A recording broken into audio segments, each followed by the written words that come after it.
And hello again for another quick video tutorial talking about printing now this time, something that's coming in version 9.1. And here is basically the scenario. Let's say you've just finished a ray tracing, painting, some sort of a image creation, and you stored a safe copy.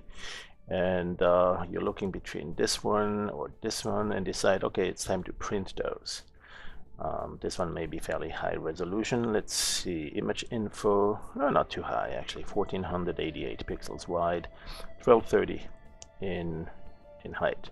All right, whichever image it is you want to print, at this point you will want to print. And one thing I recommended in the past always is to save it and then perhaps use a program that's really made for printing. Now, you can print also out of Dogwaffle, but it's not always giving you the best choices or the options you want, and I've tended to usually print it out of another program that's an image viewer with some great print capability, and it's called Irfanview. But on your system, depending on whether you're on Windows 7 or 8 or other versions, and also depending on what other software you may have installed, you may have just another program you prefer to use when it comes to printing.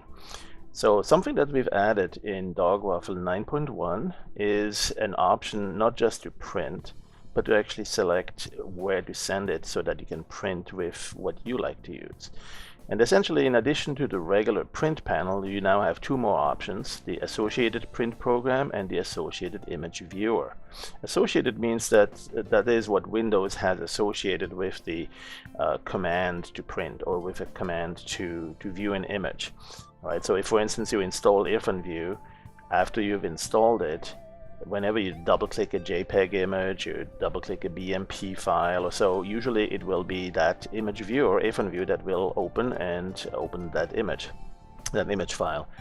And likewise, it may be XNView or it may be some other image viewer. Whatever it is, if you select that, it's going to send that image directly to launch. It will launch that image viewer and send the image to it.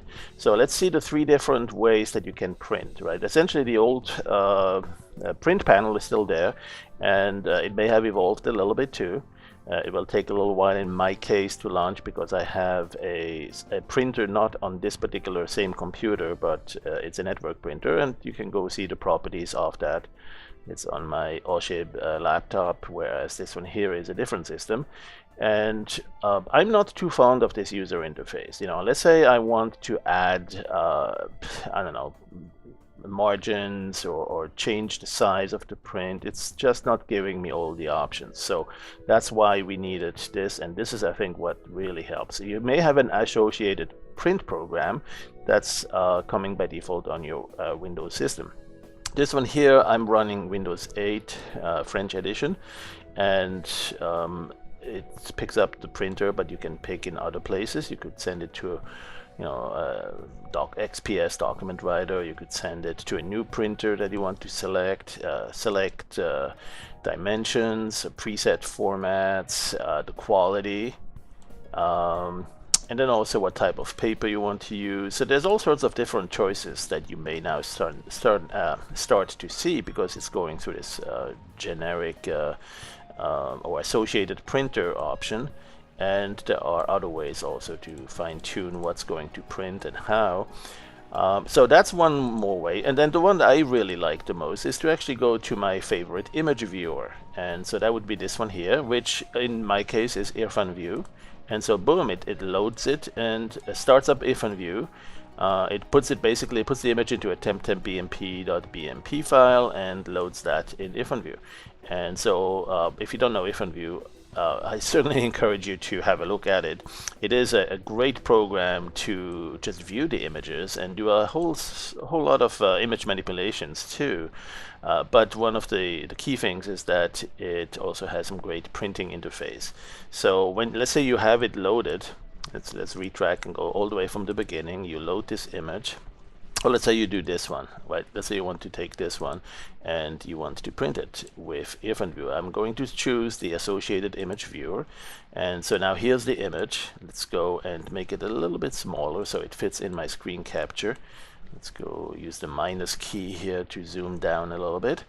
And simply go to Control P for print, or as you see here from the file menu, Control P for print.